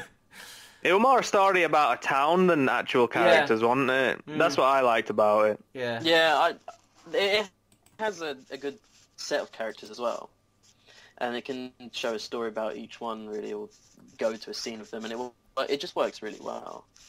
It's how they all meld together as well, isn't it? Yeah. You know, they all affect each other's storylines. And how they know each other in some sort of a way. Like they've seen each other before, they've bumped into each other, or like they know someone that knows that person. They're like, all the characters are connected somehow, which is an aspect I really like in it. Yeah. Yeah, I think that was pretty good. Parasite's still holding up pretty well. Have you seen yesterday's episode? Yeah. Yeah. It's pretty good. It was really good. I don't really want to say too much because I still want Jamie to watch it and say his views on it. Like everyone beating around bush when it comes to certain stuff, like, well, the rah-rah-rah were good, but I don't really want to mention what happened because people haven't watched it yet. But yeah, I mean, was there anything that's happened in the news, like the anime news? I know that new UK company's set up, and it turns out that it's just like Manga UK spin-off. There's not really anything different to it. They're just, well, we're handling the marketing for them. Wasn't the whole thing that's like, we expect better for the UK market, and it's like, then now it's just like, but really we're just a branch off company. Yeah, pretty much. Like, I expect it to be like them thinking like, oh, we're doing exciting new things, and we're going to get exciting licenses, and we've got Blade and Soul. Oh god. I'm just going to leave that to die right there. I mean, if that's the title I'm thinking it is. Big boobs, not much else apparently. Yeah. Wasn't it based off a game? Yeah, it was, yeah. Yeah. Yeah, this is which had I'm big thinking. boobs and nothing else. No joking. This was streamed on Crunchyroll, and I watched the first episode and didn't watch any more of it. Wasn't the trailer just like different shots panning between like who can swing a sword or shoot a gun with biggest boobs? Or I don't just remember that for some reason. Yeah, it doesn't surprise me. But it's like there's so many more frigging titles which would be great. Like Kuroko no Basket. When's that coming out on Blu-ray? Yeah. No. Well, didn't Kaze license it in France, I think? Oh, Jesus. Yeah. Alright, I don't want it. Oh, no. I think if that's the case, I'd rather have Anime Limited frigging dubbing it. That makes sense, sorry. Wouldn't that be good, though, if it were just, like, actually Anime Limited staff dubbing it? Because they're all full of charisma.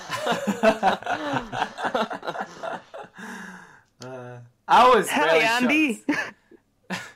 I was really shocked to find out, like, I didn't realise there was only, like, 4 of them at that company. I thought there was quite a few more than that. But, yeah, there's not as many as I thought there was, which is another reason why I feel like it was fucking ridiculous that they did one Kickstarter and didn't even finish off, like, the products from the previous one, and they started another one. Friggin', where's my copy of My Miracle, guys?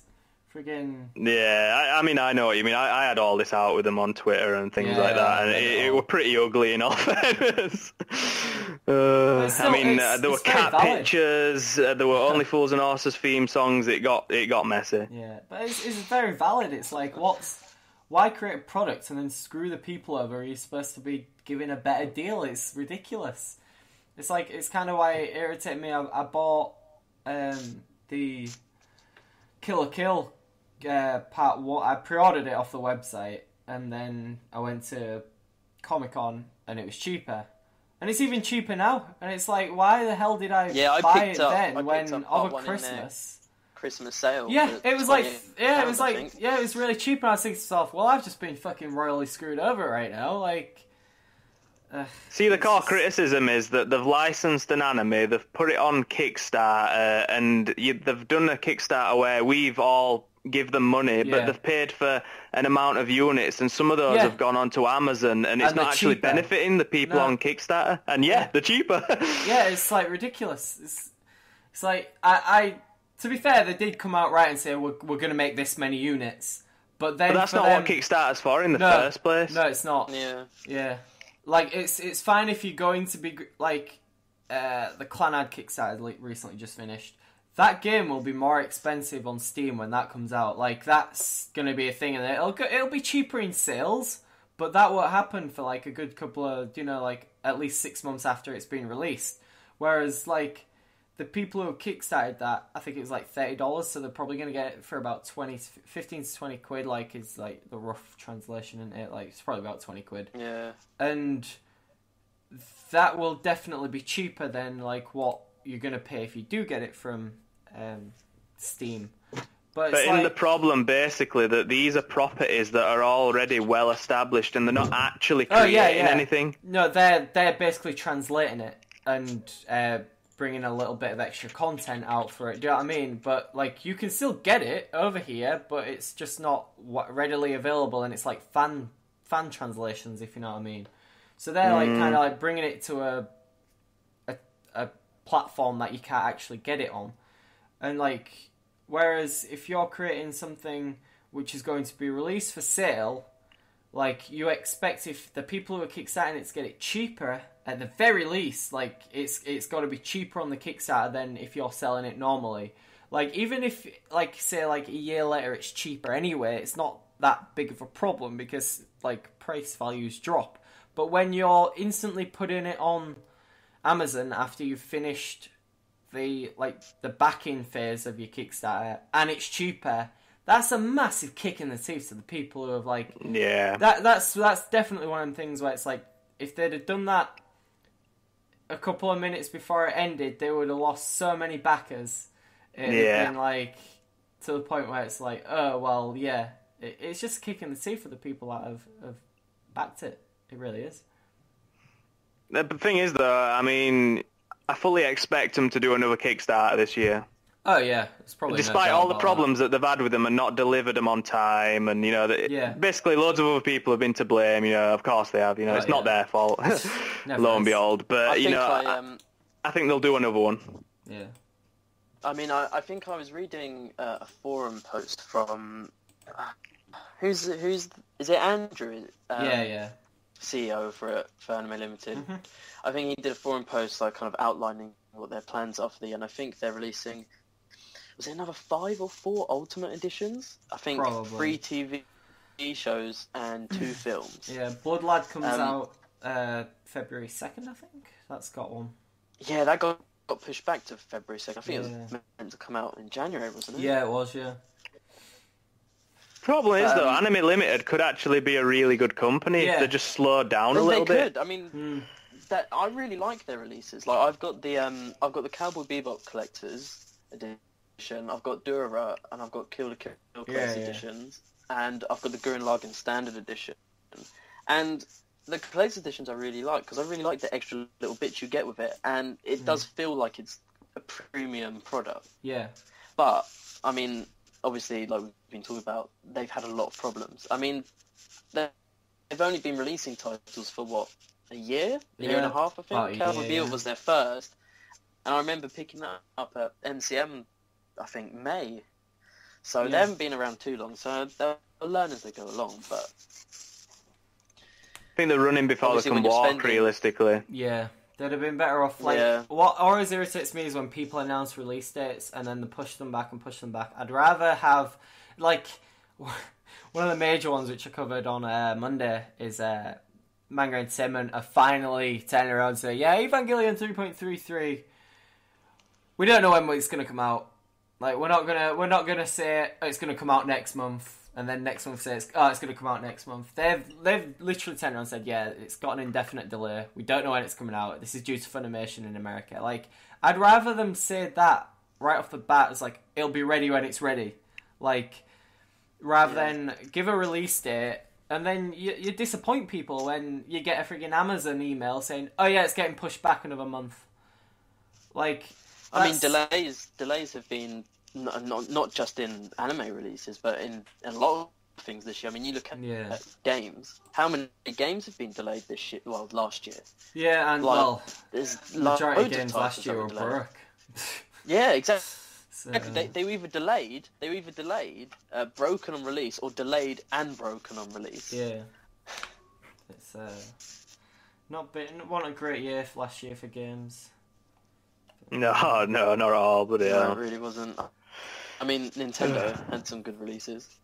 Yeah, Nintendo were probably the only ones which didn't really have any major problems. Yeah, and about 10 people bought them. You're ragging on Nintendo a bit too much here. Again, that Wii U, considering nobody had bought a Wii U, that was probably the only console worth owning last year. I mean, I bought my Wii U last year, and when I first saw it like release, I was like, oh, I don't want that. Like, the gamepad looks gimmicky. I won't bother with it. But I picked one up this year for Smash mainly. Yeah. And the gamepad's really good. I really like it. I've been playing Wind Waker HD, and the fact that you can have your items and the map on the gamepad, so you don't have to pause your game and change it every time you want to get a different item now. It's really useful. Yes, intuitive, isn't it? In all fairness, there is about 10 games that I literally do want to play across the 3DS, Wii and Wii U. I mean, The Last Story, Xenoblade, Smash Brothers, Mario Kart. I mean, you can go on forever. Mario Galaxy, all those titles. They just all look really good. And the next year, which looks amazing from what we've seen of it. Yeah. Exactly. There's a lot of Zelda games that I could probably play as well. I think that what I'll probably do eventually is when they go out of business in about a year, with Wii U, I'll probably pick up a Wii U and buy all games. Yeah. I'm only joking, by the way. Nintendo are not going to go out of business. The 3DS is actually really strong. It's just the Wii U that they're struggling with, I think.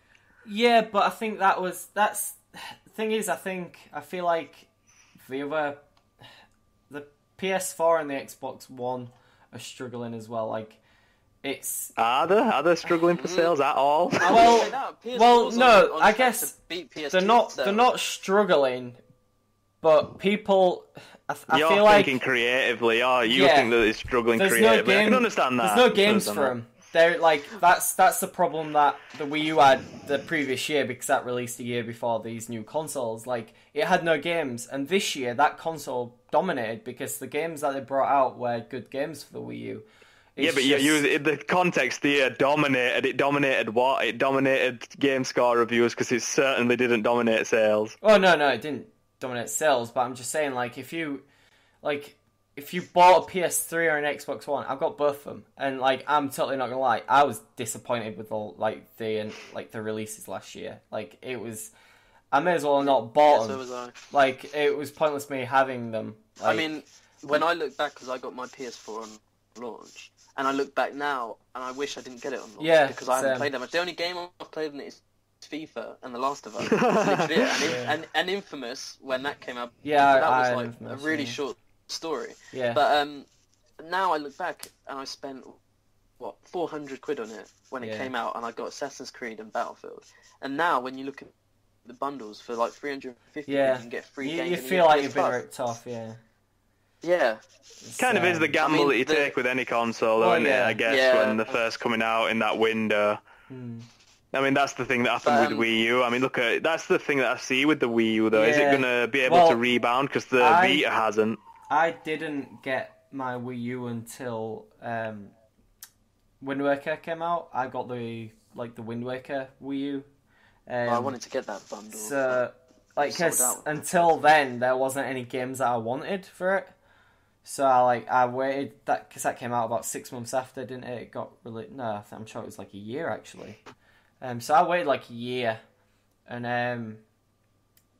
I probably bought about, out of the maybe like 5 or 6 games that I bought for it last year, like, they're all like first party Nintendo titles, but like, I've enjoyed playing them more than I have like any of the others. Other than Shadow Mordor, I really enjoyed playing that.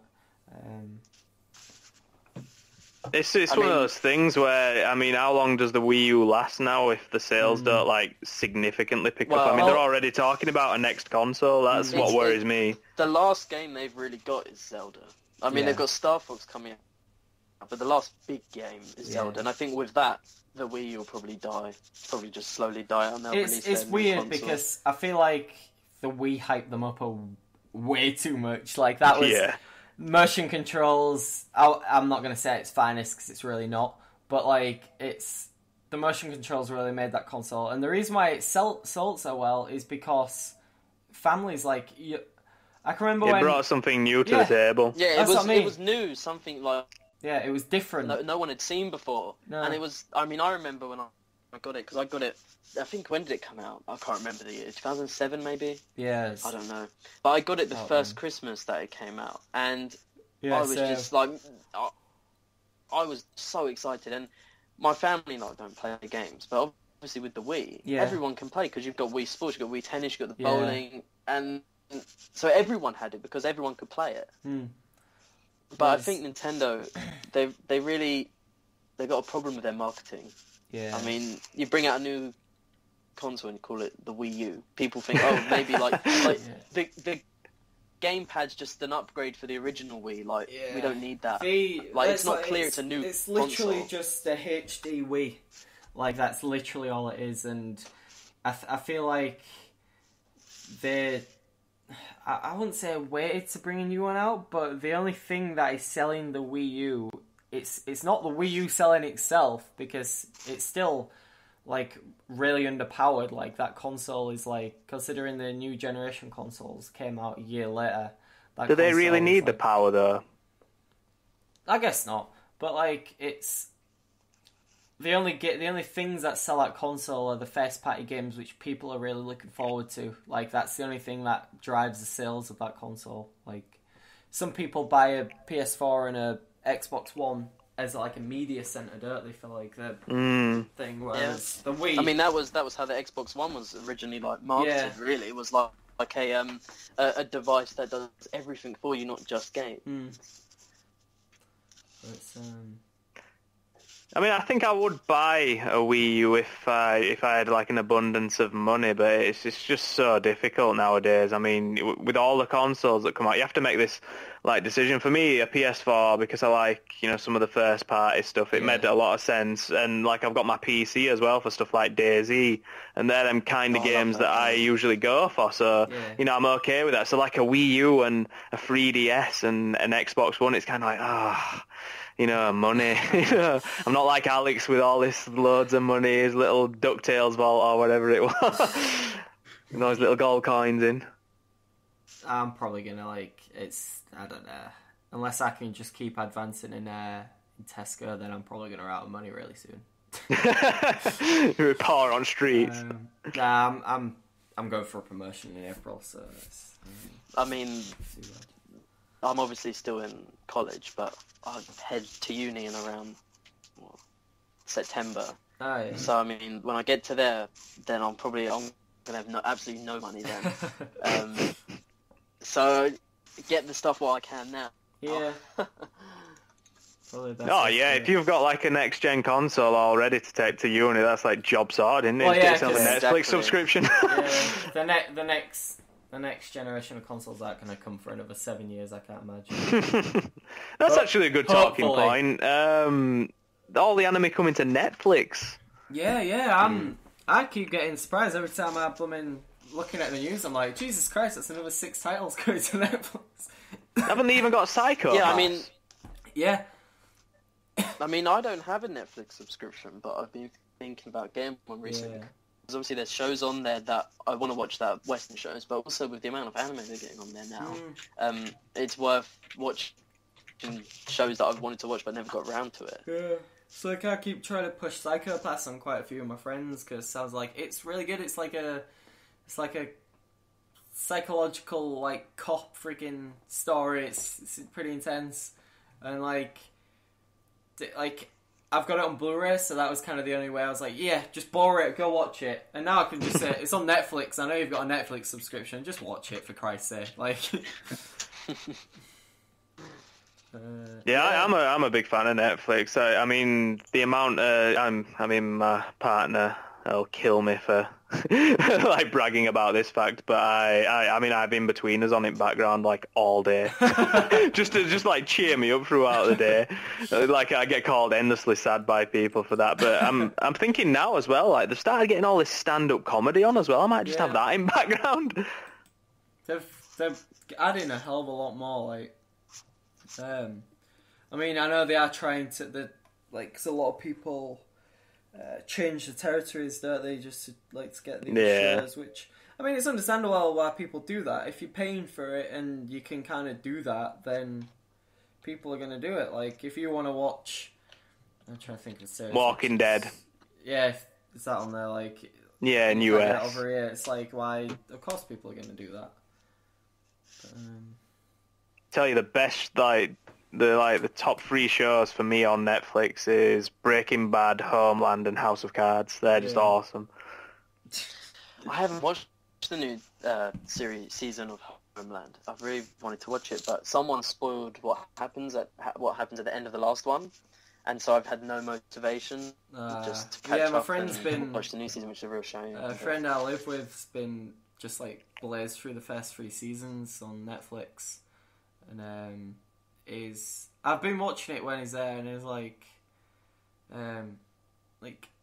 every time I go down and if he was watching it, I'd be like, so what's happened since last time? I was like, well, this has happened, it's fucking intense, it's crazy. It is a really intense show to watch. When you're watching it, your eyes are glued to it. It's like, oh my god, what's happening? And he hasn't started the 4th season. Is that the new one that's just been on Channel 4 or something? Yeah, I think so. He hadn't started watching that yet, but it seems like a really interesting title. It's like I only got into Game of Thrones about 2 or 3 months ago, and then I blazed through that in about. I need to watch season 4, but I blazed through that in about 2 or 3 weeks, so that was pretty crazy. They're on about taking that to the cinema, aren't they? Yeah. The IMAX. I think that's in America. Though, which was a real shame. It's only America, because I'd love to go to the cinema and see that over here. Interesting. Apparently, it's quite apparently, IMAX is quite good, but if you're not used to it, your eyes friggin' are burning after it for about aching for about 3 days after you've watched it. Oh, that's weird. I were all right with that. The 3D. The first time I ever watched 3D were a bit disorientating, or really dizzy. I don't know. I wear glasses on. Apparently, it's not that comfortable for people who wear glasses, but I don't know. Oh yeah, double gunning with 3D shades. Yeah. Everyone complains about that. You'd think by now, because all they literally need to do is just create a little groove so your glasses can go through it. Like, you'd have thought that they'd have invented that by now. But yeah, charge a premium, make some more money. Yeah, wouldn't surprise me. They'd rather not create new glasses, but fair enough. But yeah. So what else has been going on?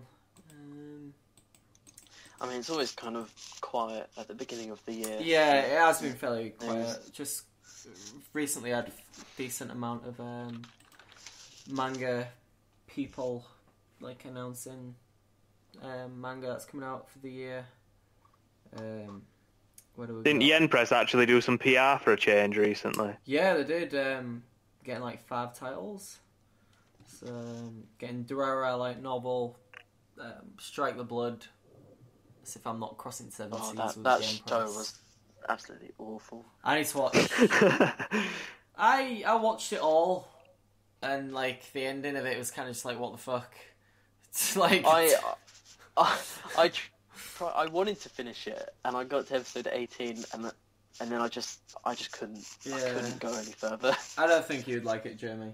I was waiting for that. Yes, definitely one of them titles where the main guy turns out to be the thing is, it doesn't even explain how he gets his powers. That's what kind of threw me off. It's surely there's going to be some backstory explaining how he becomes it kind of did some shit happened, and he turns out he's the 4th prognator or whatever it is. But it didn't even really explain how this event came to be in the anime. It's kind of surely that should be a pretty big bit of the backstory of the title you're not explaining. That'd make an awesome podcast. You just give like Alex subjects where he kicks off about complaining about stuff. I just love to listen to that, especially like the Anime Limited one earlier. I'm not gonna lie, that was brilliant. I was just watching and listening. I've watched a lot of shit that I can complain about. Freaking yeah, but yeah, it's been fairly quiet over Christmas, really. Couple of delays in MVM releases. I assume if I can find it, one of them was because of it's fairly new actually. Where is it? It's not there. MVM get a lot of criticism for the cases, don't they? Like the design, apparently. I remember reading some on the forum about that. Three of the titles got pushed back. Otori Monogatari on Blu-ray is coming out on February 9th, and then Battle Girls, Time Paradox, and Shangri-La is coming out on 16th February. But apparently the Battle Girls Time Paradox is getting pushed back because of the BBFC have said, yeah, you need to cut 8 seconds out because that's like pretty much. But the sounds of it, it's pretty much like what you hear in anime, Jamie. Like Black Bullet kind of shit, but a lot less. You're proper beating around bush here. For someone who claims that I'm trying not to like just say like, yeah, a scene in which the nudity of a character who is presented as under 16 is presented in a sexualized manner. That can explain it a lot better than I would probably. Yeah, because it is very awkward. It's an awkward discussion. Some of it can be really like, but it's. Like, I totally understand, like, where some things come from, because apparently they cut something from the release of Code Geass, for, like, the exact same reason when that got released over here. What was that in Code Geass, out of curiosity? I shall look. Because there is a really weird scene in Code Geass. Who's seen Code Geass here? It's in the second season, I believe. Me. Do you remember the bit where the woman who... The really intelligent scientist one with the glasses on, that she ends up creating some weapons in season 2. Nina. I think so. And do you remember a really weird bit where she's getting a little bit carried away about a crush on one of the characters? Because to this day, I can't figure out what they were trying to tell me there, but I'm pretty sure it was proper dodgy. But it was so hard to understand what they were actually doing in this, or the character were doing in the scene, that it was like, yeah, okay. It's, in the UK DVD release of Code Geass R2, episode 10 of the series has received a brief 1-second cut from the original Japanese release due to the BBFC refers to a shot likely to encourage an interest in underage sexual activity. In this case, a young girl in the background of a shot suggesting sexual activity. Wow, that's pretty weird. Episode 10 of the second season, I believe. Because I thought that were going to be the scene that I were on about then, and I'm like thinking they must have cut something, and that's why it doesn't make any sense, but no idea. It can ruin an anime if they do that too many times. Yeah. Well, if that's the case, they may as well just not bring it out over here, do you know what I mean? It's like... Because the people who will want to watch it will have probably already watched it, like... But then again, we're getting back to that argument about censorship again. When we're talking about these kind of things, I can fully understand the call for censorship, and it's like, but then it's kind of like, you know, it becomes even more complicated an argument, because I think I'm leaning now towards censorship being a really bad thing. Yeah, it's so complicated a discussion that I don't even know how you answer well, it's like the guys at the BBFC must have a really difficult time, like, because I can remember there was talking about, you know, on the thing that you did with them, like they got someone from the British Board of Film Classification on after you, didn't they, or whatever, and there was explaining. I think so, yeah. It was like in Dead Man Wonderland, that was going to be a 15, and then all of a sudden, you know, the bit where. Have you guys watched Dead Man Wonderland? I know Josh has. Have you, George? The bit where that I can't remember the character's name, but he gets his eye gouged out, and he's like, there was like, as soon as that scene came on, it was like 18, no doubt about it. Like, just 18, ship it. Like, we don't really need to watch any more of this. But it's like, it must be difficult because, like, it's another one of them things where you've kind of got to think about the people in Britain. Like, what are they used to seeing? Yeah. And, like, is this the norm? If it's kind of the norm, like, we'll slap, like, a 12 on it, but it's not, so it's not really... Like, we kind of got to be a 15, and then it's like, oh, well, this is actually super violent 18. You know what I mean? It's got to be hard, especially with anime, like, to draw a line on where things, like get classified, like, what age rating and things. That's kind of the thing, though, isn't it? Where you ask yourself, like, I mean, what age groups are watching these things in Japan? Yeah. You know, it's like, you know, the shonen category in Japan, which is targeted at young adults. Yeah. And you think about how immature that can be at some points. Yeah. That's the same demographic that the target for The Walking Dead in America. Mm. And it's a really strange thing when you consider that there's such a difference in what the market's that age group in two different countries. Aye.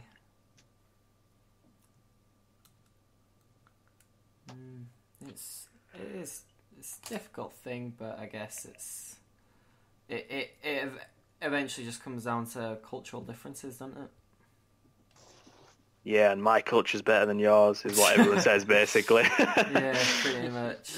It always makes Let's me laugh. force our opinions on other people, because that's cool. Thing is, it always makes me laugh over here when people are like, "Oh, our English culture's better than yours," and when you look at English culture, it's kind of like, well, the only thing we've really got is football. Oh, you're doing Britain a great disservice. This is the best country on the planet because we tolerate other cultures to the maximum effect. And fish and chips. We've got fish and chips. Exactly, and David Beckham. Apparently that's all the rage everywhere. Yeah, but it's... Yeah, it's... We could do it to get rid of Nigel Farage, to be fair. That's putting a bit of a dampener on everything. And David Cameron, let's sling them all in the same ship that we send over to, I don't know. Yeah, he wants to ban Snapchat, doesn't he, the bastard? Yeah, and WhatsApp, and he's banned loads of...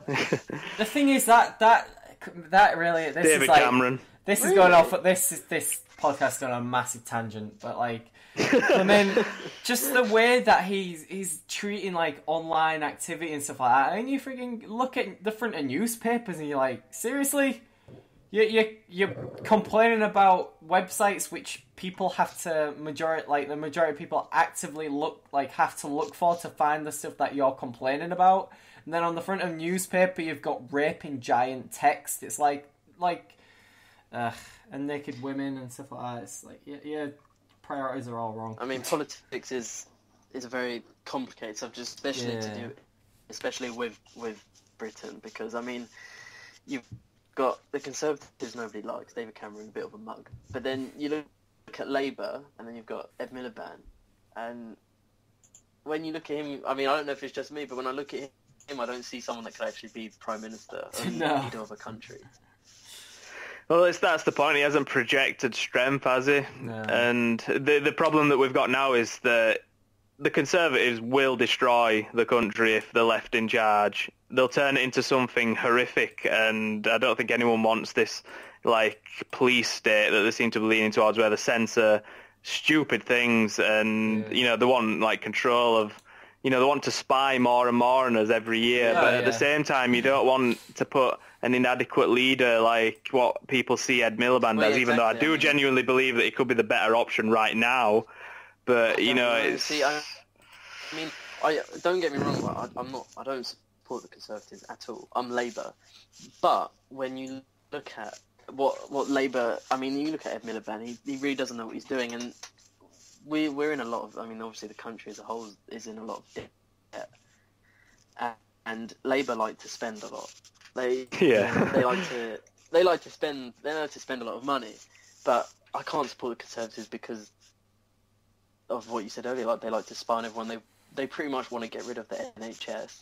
Yeah. Well, they don't represent like regular people. It's obvious at this point in time that it's for a friends club. You know, it's become so corrupt as like the political party. I mean, you only have to look at the attendance figures for like things that actually matter to people. Yeah. And then when, you know, they're complaining about having things cut for like the champagne budget and, you know, not getting the percentage rises. And then they have this cheek to do this while nurses are not getting pay rises, and they're the people that, you know, are helping our country. Like, they're like the heart of us country, and they're begrudging them the pay rises. Well, they do basically not very much. Vote for JamieMe. But, so yeah, is anyone interested in JoJo Bizarre Adventure Beauty Mask? So it just popped up on Crunchyroll a couple of hours ago.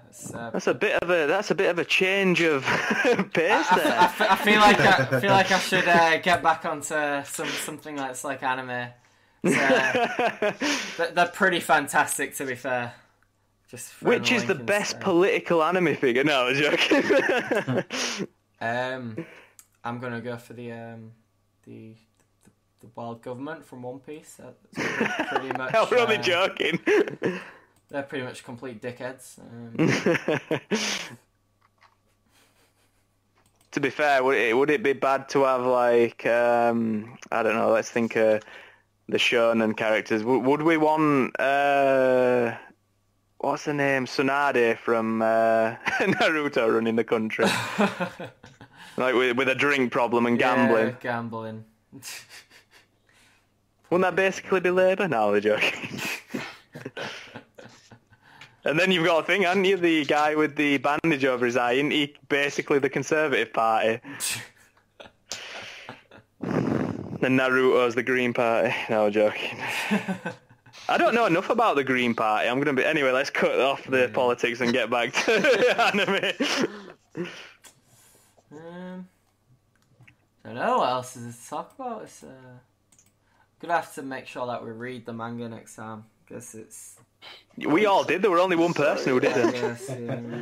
I mean, I know. Go ahead and talk about it. I'm not bothered about the spoilers. Nah, don't worry about it. It'd be bad to spoil that one for you. Yeah, it's a pretty good series. So it's. I mean, we have done two. We've done 2 hours. That's a good podcast length, I think. Could probably end it.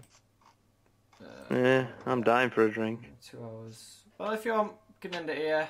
We can come back like either next week, have a shorter one, but do it like solely on the manga. Seraph. Yeah, read a bit more maybe. Yeah, I think that might be a better idea. If you like read it like up to maybe like volume 4, I don't know where that ends, but like say like 20 chapters, and then well, I'm up to date with the so it doesn't really matter for me. Same, but I'd like to. I'm enjoying reading through it again, so I'd probably read through it, make notes and stuff like that, just like bits that we could talk about and stuff. So character development and all stuff like that. Yeah, brilliant. I'm going for that. Yeah. We can do like a special in middle of the week where it's just like about all the miscellaneous stuff that we talk about. We can argue about consoles. We can go into politics and just argue about the news. That was probably better. Do 2 separate podcasts. One about the anime and manga. Would work a lot better because I mean, if someone's listening to this, they're like, okay, well, and they get like halfway through it, and they're like, they're talking about politics. The first hour and 20 minutes was good, and then it got a bit.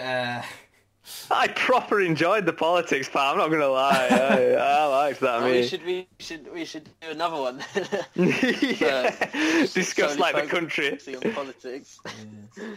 If we end it there and say like next Thursday, if everyone's free, then maybe like talk about the first 20 chapters of Seraph at the end, if you'd rather do that. Yeah, I'll definitely catch up on it over this weekend, because today, after reading those first 2 chapters, it's definitely grabbed my attention.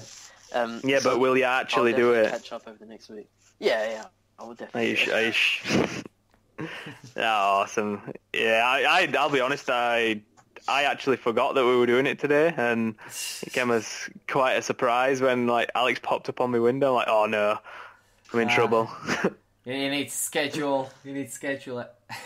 No, I'm gonna do it. Don't worry. So next, are we doing it on Thursdays at 7? Is that the thing? Yeah, now? that'll be a thing. I'm gonna look into how record it better, probably live stream it. I feel like that'd be the better way to go about doing this. Yeah. And then I don't know. We'll see. I'd like to get it up onto iTunes and stuff, but that seems like I'm gonna have to mess around with a bit of coding and. You have to do it via RSS feeds and stuff like that. You can do it via the thing that you signed up for. What's it called? SoundForge. SoundCloud. SoundCloud, sorry. You can do it via that. Alright, so if you upload it on that and then... Yeah, it does a lot of the work for you, and you just put in some of the details that they give you. If you put in uploading from SoundCloud to iTunes, it comes up with a guide, if I remember correctly. Yeah, I'll have to look into that. I'd like to eventually have webcams on us, but that's obviously in the late future, I guess. At the minute, this works fine as it is because it's a podcast. You know what I mean? And you don't really need to have people's faces on it. Yeah, I don't really mind. I'm better looking than all of you anyway. Just because you work out, mate. All right. But yeah. So yeah, it was all right up until about the hour and a half mark, and then. Politics get involved, but I guess if everyone wants to plug themselves, if you're bothered about it, where can we find you all? I guess you probably don't care, do you, Josh? I don't do anything. So exactly. My name's JamieMe, and you can catch me on @JamieMe Writes, JamieMe.com, and JamieMe Writes on Facebook. That's one. What about you, George? Do you want to plug yourself? Just my Twitter, really, @InfamousVillain. That you'll probably see me tweeting you guys. Yeah, and obviously you can find me if you're probably watching this video, then you know where to find me on YouTube, AlexD Tans. If you just type AlexD Tans on Google, you'll find all the stuff that I'm in, I guess. Twitter's just @AlexD Tans. And Facebook, AD Tans, because I couldn't have AlexD Tans because that's what my normal profile was called, and then when I tried changing it, it wouldn't let me. So, that's a bit cruel, to be honest. Yeah. So at least you can get a username on average, though. Me, I have to put something on end of everything. Yeah. But yeah, so that's where you can find us all. Thank you for watching. Sorry that we once again went off on a bit of tangent, but I guess this time was a little bit worse because it went into politics and stuff. I'm not going to apologise. I enjoyed it. Yeah, because it does give a bit of a... It's interesting, isn't it? It is interesting. And, if you don't like it, go back to watching Naruto and live your simple life. I'm Black Bullet. Yeah. And my popularity is at an all-time low. Thank you for watching, everyone. Yeah, see you next time. See you guys.